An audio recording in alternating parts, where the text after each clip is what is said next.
সকাল থেকেই অঝোরে বৃষ্টি পড়ে চলেছে। বিকেল হলেও যখন বৃষ্টি থামল না, তখন চিন্তায় পড়ে গেল কুশল। বারবার জানালার বাইরে দেখতে লাগলো সে।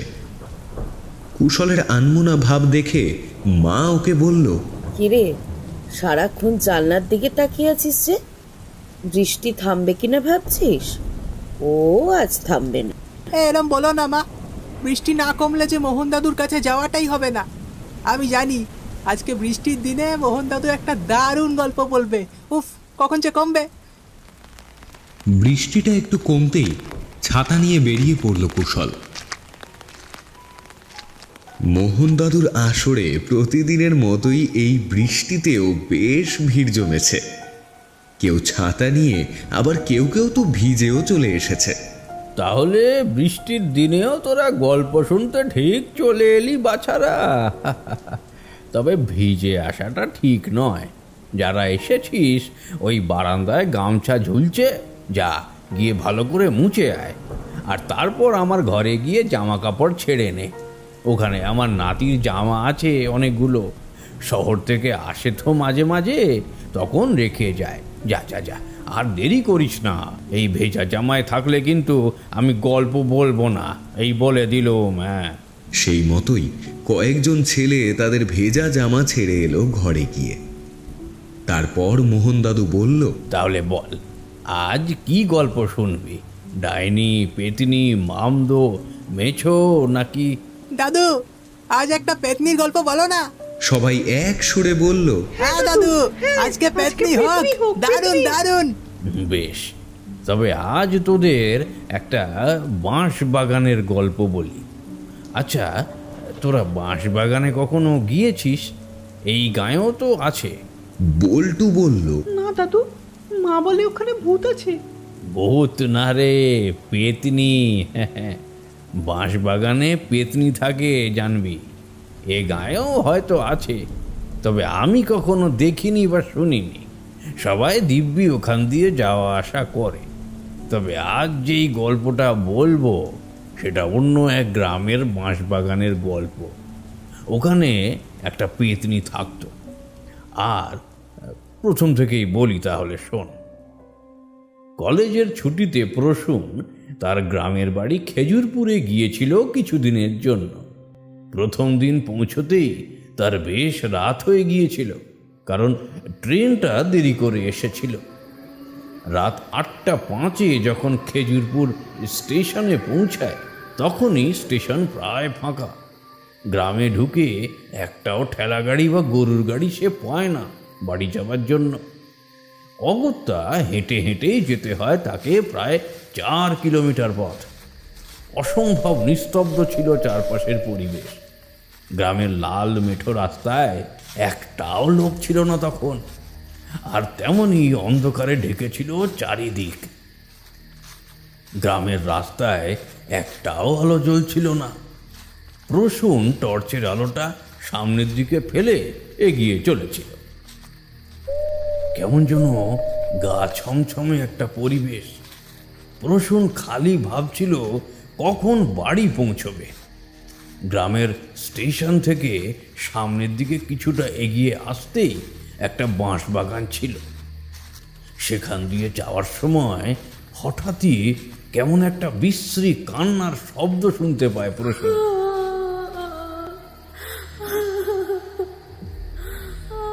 সে কান্না ভারী অদ্ভুত। সে বোঝার চেষ্টা করে কোথা থেকে আসছে শব্দটা, তবে বুঝে উঠতে পারে না। হঠাৎই কান্নাটা থেমেও যায় আবার। তখন মনের ভুল ভেবেই বিষয়টাকে উড়িয়ে দেয় সে। বাড়ি ফিরে নানা কাজের ব্যস্ততায় একসময় ভুলেও যায় সেই বাঁশবাগানের কান্না। তাই মা বাবাকেও কিছুই জানায় না। পরের দিন সন্ধ্যাবেলায় পাশের গ্রামের এক বন্ধুর বাড়িতে নিমন্ত্রণ খেয়ে ফিরছিল সে।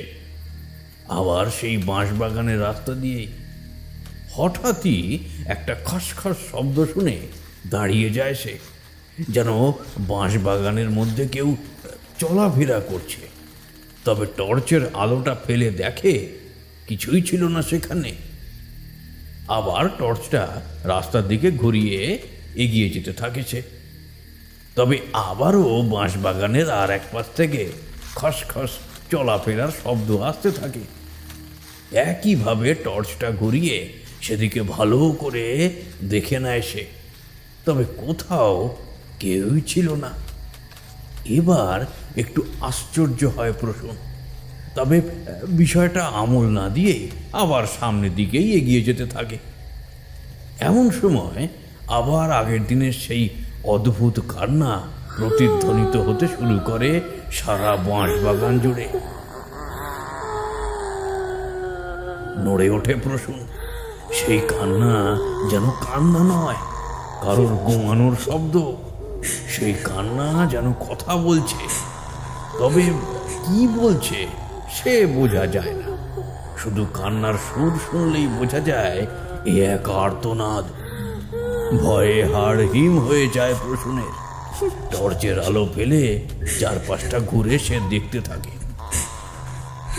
কিছুক্ষণে সেই গোয়ানি কান্না বন্ধ হয়ে যায়। প্রসূন এক ছুটে সেখান থেকে বেরিয়ে যায়। সেদিন বাড়ি গিয়ে কিছুতেই যেন ভুলতে পারছিল না সে সেই ভয়ঙ্কর ঘটনা। রাতে ঘুমোতেও পারে না। চোখ বুঝলেই কানে যেন ভেসে আসতে থাকে সেই কান্নার শব্দ।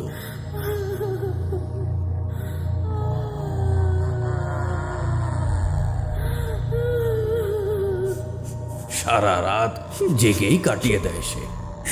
সকালে উঠে মা বাবাকে সবটা জানাবে ভেবেও আর জানায় না। মনে মনে ঠিক করে আর যাবে না সেই বাঁশবাগান দিয়ে। যদিও স্টেশন যেতে গেলে ওই বাঁশবাগানের উপর দিয়েই যেতে হয়। তাই সে ঠিক করে নেয় যেদিন শহরে ফিরে যাবে সকালের ট্রেনেই ফিরবে। তবে যতই সে বিষয়টা থেকে পালাতে চাইছিল, ততই যেন তা ওকে আঁকড়ে ধরছিল। সেদিন পাশের বাড়ির মনোজ এসে বলল, ও প্রসুন্দা, বড় মাকালী মাঠের কাছে দারুণ মেলা হচ্ছে, যাবে নাকি? না না, ওই মেলায় টেলায় যেতে আমার ভালো লাগে না, তুই যা। আহা, চলোই না, বিকেল বিকেল যাবো, সন্ধ্যের মধ্যেই আবার ফিরে আসবো। আসলে বড় মা কালীর মাঠে যেতে গেলে ওই বাঁশবাগান দিয়েই যেতে হয়। তাই যেতে চাইছিল না প্রসূন। তবে ছোট ভাইটার আবদারের কাছে আর না করতে পারল না সে। সেই দিনই বিকেলে বেরিয়ে পড়ল মেলা দেখতে দুজনে। তবে মেলা ঘুরে যখন ওরা বেরোলো তখন 7:30 বাজে প্রায়। প্রসূনের যেন বুক কাঁপছিল এই ভেবে যে সেই বাঁশবাগান দিয়েই আবার বাড়ি তাকে ফিরতে হবে। অনেকটা দেরি হয়ে গেল রে মনু, ঠেলা গাড়িটাও নেই, সেই হেঁটেই যেতে হবে এতটা রাস্তা। এ তাড়াতাড়ি পা চালা। কি এমন দেরি হয়েছে গো? তুমি নাকি শহরে থাকো এখন? ওখানে তো এখন সবে সন্ধে। প্রসূন কিছু বলল না, তাড়াতাড়ি হাঁটতে লাগলো। হাঁটতে হাঁটতে এলো সেই বাঁশবাগান, আর সেখানে পা রাখা মাত্রই আবার তার কানে ভেসে এলো সেই গোয়ানির কান্না। মনোজকে সে বলল, এই মনু, কিছু শুনতে পাচ্ছিস? কি? কই, কিছু না তো। সে কি রে, একটা বিশ্রী চাপা গোঙানোর মতো কান্নার শব্দ পাচ্ছিস না? কি বলছো সব দাদা? শুনেই তো ভয় লাগছে। তবে আমি তো কিছুই শুনতে পাচ্ছি না। ওরে বাবা, তাড়াতাড়ি চলো এখান থেকে। বাঁশবাগানটা পার করতে সময় লাগে 2 মিনিট। সেদিন সেই 2 মিনিটই যেন 2 ঘন্টার মতো লাগছিল ওদের কাছে। তাড়াতাড়ি পা চালিয়ে হাঁটছিল ওরা, তাও যেন শেষই হচ্ছিল না সেই রাস্তা। ওদিকে কান্নাটা আর শোনা যাচ্ছিল না। তবে বাঁশবাগানের ভিতর থেকে সেই খসখস চলাফেরার শব্দ পাচ্ছিল প্রচুর। মনোজকে সেটা আর বলেনি। আমরা তো 10 মিনিট ধরে হেঁটে চলেছি দাদা, বাঁশবাগান তো যেন শেষই হচ্ছে না। কই, এতটা রাস্তা তো ছিল না, মাত্র 2-3 মিনিট লাগতো তাহলে। হ্যাঁ রে, আমিও তো সেটাই ভাবছি রে মনু। এই বাঁশবাগানের 2 পাশ থেকে কেমন যেন একটা খসখস একটা শব্দ আসছে, যেন কেউ হাঁটছে মনে হচ্ছে, তবে টর্চ ফেললে তো কিছুই দেখতে পাচ্ছি না। তবে এখানে কেউ একটা আছে, কেউ তো আছেই, যে কখনো কাঁদছে আবার কখনো খসখস শব্দ করে জানান দিচ্ছে তার উপস্থিতি। মনোজ ভয়ে কাঁপছিল কথাগুলো শুনে। এবার বলল, তবে দাদা এই কান্নার শব্দ বা চলার শব্দ কিছুই তো আমি শুনতে পাচ্ছি না। শুধু তুমি কেন শুনতে পাচ্ছ বলো তো? আমার না খুব ভয় লাগছে দাদা। আমরা কি তবে আটকে গেলাম এখানে? এ তো সেই একই জায়গায় আছি বলে মনে হচ্ছে। আমারও তাই মনে হচ্ছে রে। এই তালগাছটার কাছেই ঘুরে ফিরে আসছি যেন বারবার, অথচ আমরা তো সোজা হাঁটছি। কি যে হচ্ছে, কে যে করছে এরকম? এখানে কি আছে বলতো? বাঁশবাগানের ভিতরে কেই বা কাঁদছে। এই চল না, আমরা দৌড়াতে থাকি, ঠিক বেরিয়ে যাব আমরা। তবে দৌড়েও কোনো লাভ হলো না, যেন এক জায়গাতেই থেমেছিল ওরা। দৌড়চ্ছে, তবে এক পাও যেন আগে যেতে পারছে না। দুজনেই হাঁপাতে লাগলো, তারপর দাঁড়িয়ে গেল। হ্যাঁ, এই জন্য আমি মেলায় যেতে চাইছিলাম না মনু। তোকে তো আর কারণটা বলতে পারছিলাম না। আমি তো কিছুই জানতাম না দাদা। বলতে পারতে? হ্যাঁ, তুমি একবার বলতে পারতে আমাকে, তাহলে আসতাম না। এবার এখান থেকে বেরোবো কি করে?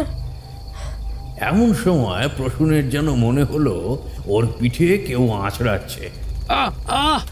এ মনু, কে যেন আঁচড়াচ্ছে পিঠে। কে তুমি? ছাড়ো আমায়, ছেড়ে দাও। পিঠের পিছনে হাত দিতে প্রসূন অনুভব করলো দুটো হাতের স্পষ্ট ছোঁয়া। যেই হাত দুটো তাকে আঁচড়াচ্ছিল, কোনো রকমে সেই হাত ছাড়িয়ে আবার দৌড়তে লাগলো প্রসূন আর মনোজ।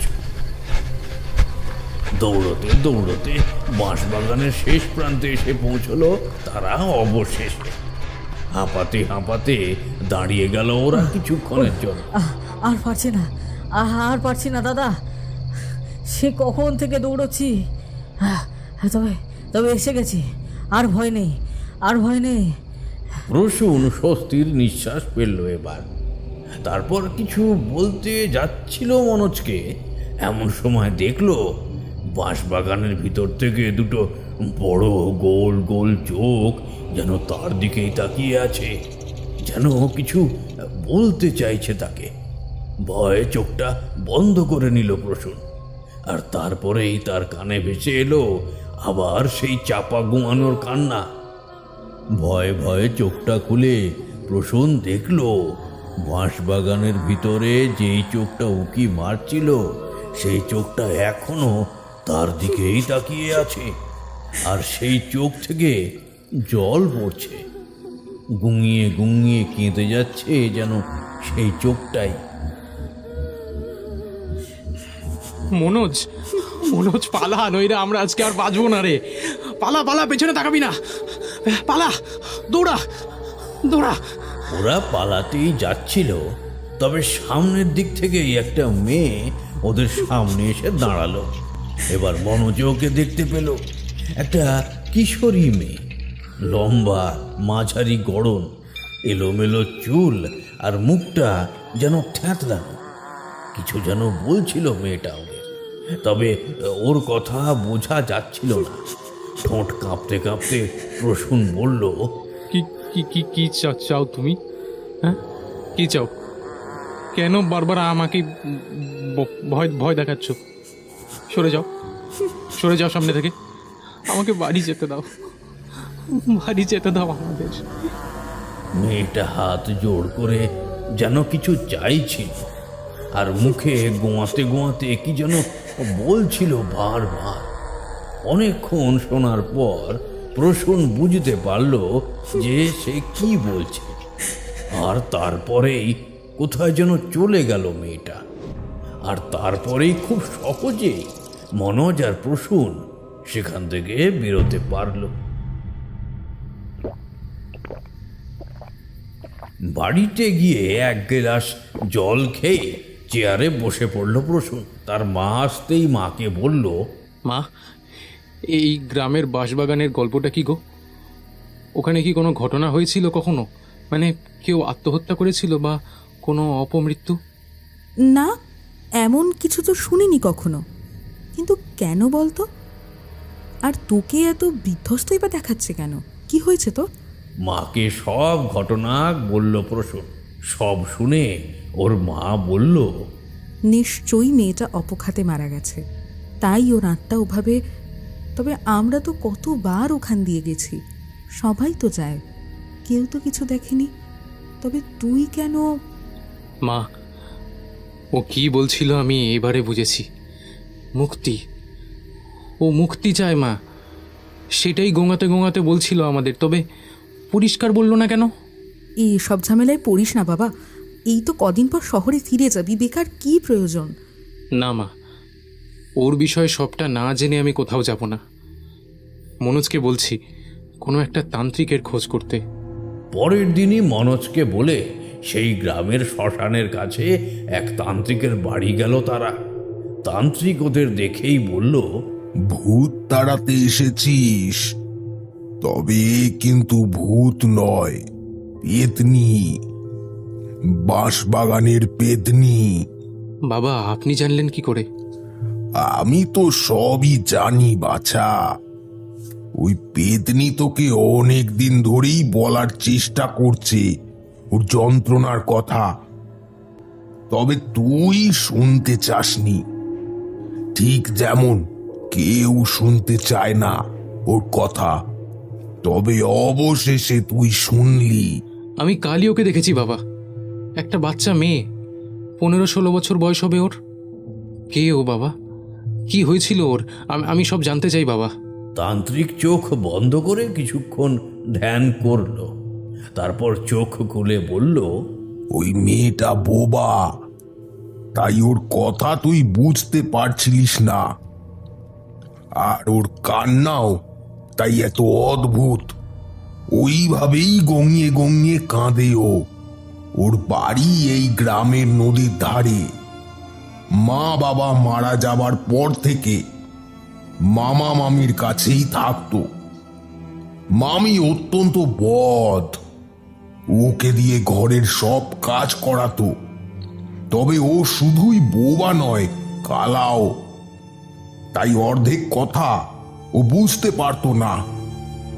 যেহেতু শুনতে পেত না, তাই ওকে কাজ করিয়েও যেন শান্তি পেত না ওর মামি।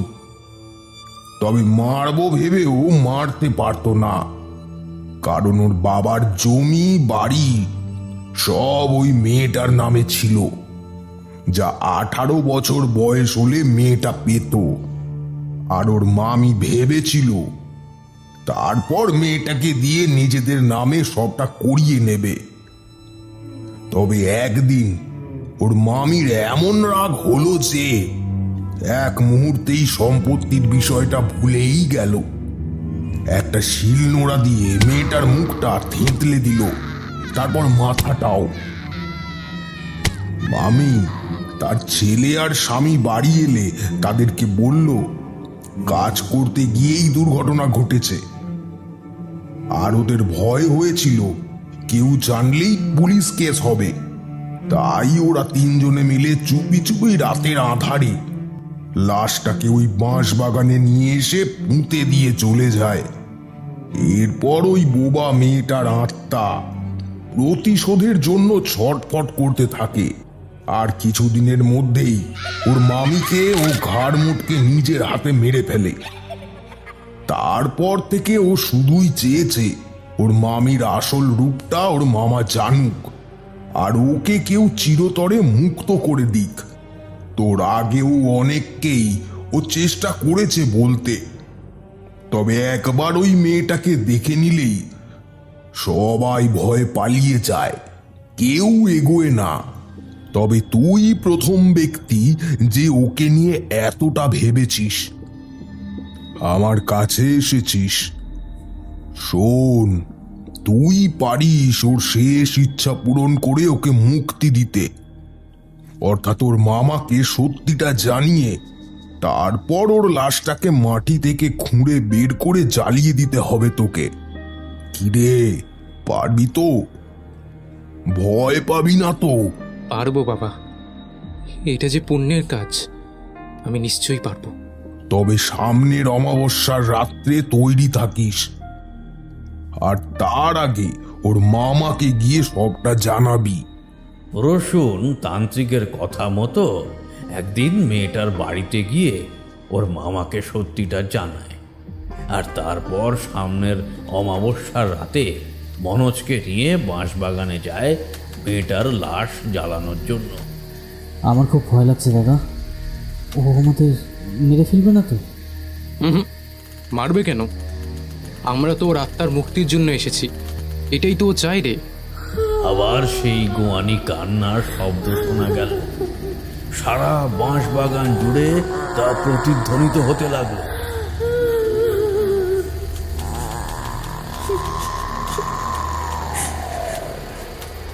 আর তারপর দেখা গেল আবার সেই অশ্রু ভরা চোখ।